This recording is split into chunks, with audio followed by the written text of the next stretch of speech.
उज्जैन में शिप्रा नदी को स्वच्छ, अविरल व प्रवाहमान बनाने के लिए कान्हा क्लोज डक्ट परियोजना पर काम किया जा रहा है। ये परियोजना मुख्यमंत्री डॉक्टर मोहन यादव की परिकल्पना अनुसार शिप्रा शुद्धिकरण के लिए बनाई गई है।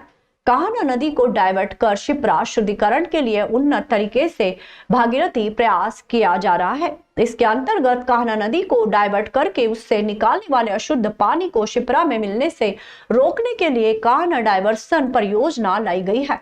इस परियोजना के तहत कट एंड कवर 30 किलोमीटर लंबी नहर बनाकर अशुद्ध पानी को बाहर किया जाएगा। ये परियोजना इतनी बड़ी और इतनी व्यवस्थित है कि बड़े बड़े डंपरों से टनल में जाकर कान्हा नदी की गंदगी को भी साफ किया जा सकेगा और समय समय पर कान्हा के प्रवाह को रोककर पानी को साफ किया जाएगा। इसके लिए 4 जगहों पर बड़े बड़े कुआं नुमा शॉफ्ट बनाए जा रहे हैं। इसके माध्यम से बड़ी बड़ी जेसीबी और डंपर जमीन के अंदर उतरेंगे। इन सब से गंदगी को साफ कर बाहर निकाला जाएगा। वर्तमान में जो एजेंसी इस परियोजना पर कार्य कर रही है, वही इस परियोजना को 15 वर्ष तक संचालित करेगी। ये परियोजना अपने आप में अनूठी और अविश्वसनीय है। इसके अलावा जल संसाधन विभाग के द्वारा सेवरखेड़ी में वर्षा को जल को रोकने के लिए 23 सीटर ऊंचे टैंक नुमा संरचना बनाई जाएगी।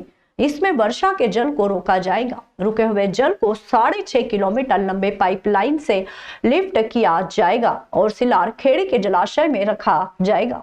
सिलारखेड़ी से पानी निकालकर सीधे शिप्रा में छोड़ा जाएगा। इससे पूरे 12 महीने शिप्रा नदी को प्रवाहमान रखा जाएगा। यह अद्भुत परियोजना है और इसकी लागत बहुत कम होगी। ये प्रकृति को बिना नुकसान पहुंचाए पर्यावरण अनुकूलन तरीके से संचालित की जाएगी।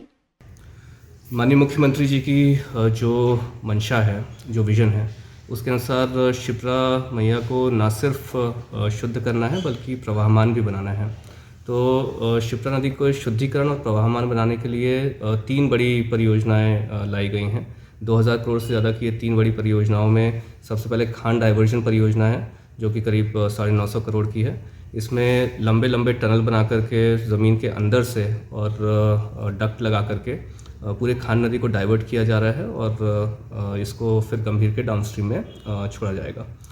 एक बार खान नदी डाइवर्ट हो जाएगी, उसके पश्चात नदी को शिप्रा मैया को प्रवाहमान बनाने के लिए आवश्यक है कि शिप्रा जल से ही जो है सिंहस्थ के समय स्नान हो।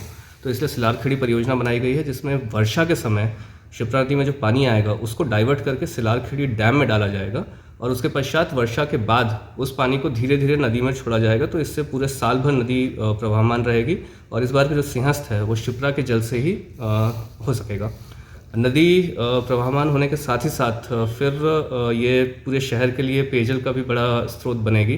तो इसके लिए हरियाखेड़ी में WTP लगा करके पेयजल सप्लाई की परियोजना बनाई गई है। करीब 500 करोड़ की इस परियोजना के माध्यम से उज्जैन के एक बड़े क्षेत्र को पानी पीने के लिए भी प्राप्त होगा। तो इस प्रकार से पूरी विजन है माननीय मुख्यमंत्री जी का शिप्रा मैया को शुद्ध और प्रवाहमान करने के लिए।